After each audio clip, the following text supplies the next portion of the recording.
Hi ನಮಸ್ತೆ. ಇವತ್ತು evening snacks ಮಕಾನ ಹೇಗೆ ಮಾಡೋದು ಅಂತ ತೋರಿಸ್ಕೊಡ್ತೀನಿ.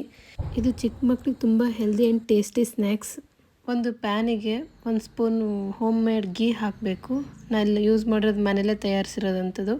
ಮತ್ತು 1 ಬೌಲಷ್ಟು ಮಕಾನ ಹಾಕಬೇಕು. ಅದನ್ನು ತುಪ್ಪದಲ್ಲಿ ಸ್ವಲ್ಪ ರೋಸ್ಟ್ ಮಾಡಬೇಕು. ಅದು ರೋಸ್ಟ್ ಮಾಡ್ತಾ ಕಲರ್ ಚೇಂಜ್ ಆಗೋದು ಕಾಣಿಸ್ತಾ ಹೋಗುತ್ತೆ. ಮಕಾನನ ಫಾಕ್ಸ್ ನಟ್ಸ್ ಅಥವಾ ಲೋಟಸ್ ಸೀಡ್ಸ್ ಅಂತಂದು ಕೂಡ ಕರೀತಾರೆ. ತಾವರೆ ಬೀಜ ಅಂತಂದು ಸಹ ಕರೀತಾರೆ ಇದಕ್ಕೆ. It's a healthy snacks for pregnant ladies and childrens. Diabetes ಇರೋರು ಕೂಡ ಇದನ್ನ ಕನ್ಸ್ಯೂಮ್ ಮಾಡ್ಬೋದು. ಇವರಿಗೆಲ್ಲ ಹೆಲ್ದಿ ಸ್ನ್ಯಾಕ್ಸ್ ಆಗಿರುತ್ತೆ. ಇದು good source of calcium, potassium, manganese, magnesium, thymine and phosphorus. Saturated fat, cholesterol ಮತ್ತು ಸೋಡಿಯಂ ಕಂಟೆಂಟ್ ಇದರಲ್ಲಿ ಕಡಿಮೆ ಇರುತ್ತೆ. ಇದರಲ್ಲಿ ಕ್ಯಾಲ್ಶಿಯಂ ಜಾಸ್ತಿ ಇರೋದ್ರಿಂದ ಬೋನ್ ಸ್ಟ್ರೆಂತ್ ಮಾಡುತ್ತೆ, ಬೋನ್ ಸ್ಟ್ರಾಂಗ್ ಮಾಡುತ್ತೆ ಮತ್ತು ಬೋನ್ ಗ್ರೋತಿಗೆ ಹೆಲ್ಪ್ ಆಗುತ್ತೆ ಮಕ್ಕಳಿಗೆ. ಮತ್ತು ಜಾಯಿಂಟ್ ಪೇನ್ ಇದೆ ರೆಡ್ಯೂಸ್ ಆಗುತ್ತೆ. ಲಾಸ್ಟಿಗೆ ಸ್ವಲ್ಪ ಸಾಲ್ಟು ಮತ್ತು ರೆಡ್ ಚಿಲ್ಲಿ ಪೌಡರ್ ಹಾಕ್ಕೊಂಬಿಟ್ಟು ನೀಟಾಗಿ ಮಿಕ್ಸ್ ಮಾಡ್ಕೋಬೇಕು.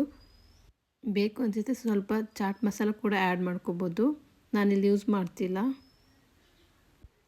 ಮಕ್ಕಳಿಗೆ ಅನ್ಹೆಲ್ದಿ ಹೊರಗಡೆ ಏನೇನೋ ತಿನ್ನಿಸೋ ಬದಲು ಇಂತಹ ಹೆಲ್ದಿ ಫುಡ್ ತಿನ್ನಿಸೋದ್ರಿಂದ ಅವ್ರ ಹೆಲ್ತ್ ಕೂಡ ಚೆನ್ನಾಗಿರುತ್ತೆ. ನಮಗೂ ಕೂಡ ಹೆಲ್ದಿ ಫುಡ್ ತಿಂತಿದ್ದಾರೆ ಅಂತಂದು ಸ್ವಲ್ಪ ಸಮಾಧಾನ ಇರುತ್ತೆ. ಪಾಕೆಟ್ ಫುಡ್ಡಲ್ಲಿ ಅದೇನೇನಿರುತ್ತೆ, ಅದೆಷ್ಟು ಕೆಮಿಕಲ್ಸ್ ಇರುತ್ತೆ ಅಂತ ನಮಗಂತೂ ಗೊತ್ತಿರಲ್ಲ. ಸೊ ನಾವೇ ಮಾಡಿಬಿಟ್ಟು ಮಕ್ಕಳಿಗೆ ತಿನ್ನಿಸೋದ್ರಿಂದ ಅವ್ರಿಗೂ ಕೂಡ ಹೆಲ್ತಲ್ಲಿ ಏನೇ ಅಪ್ಸ್ ಆ್ಯಂಡ್ ಡೌನ್ಸ್ ಆಗೋಲ್ಲ.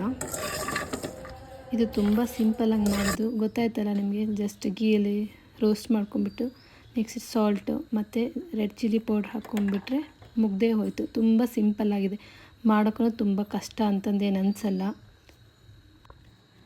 ಕ್ರಿಸ್ಪಿಯಾಗಿ ಕೂಡ ಇರುತ್ತೆ ನೋಡಿ, ಎಷ್ಟು ಕ್ರಿಸ್ಪಿ ಇದೆ, ಕುರುಮ್ ಕುರುಮ್ ಅನ್ನುತ್ತೆ.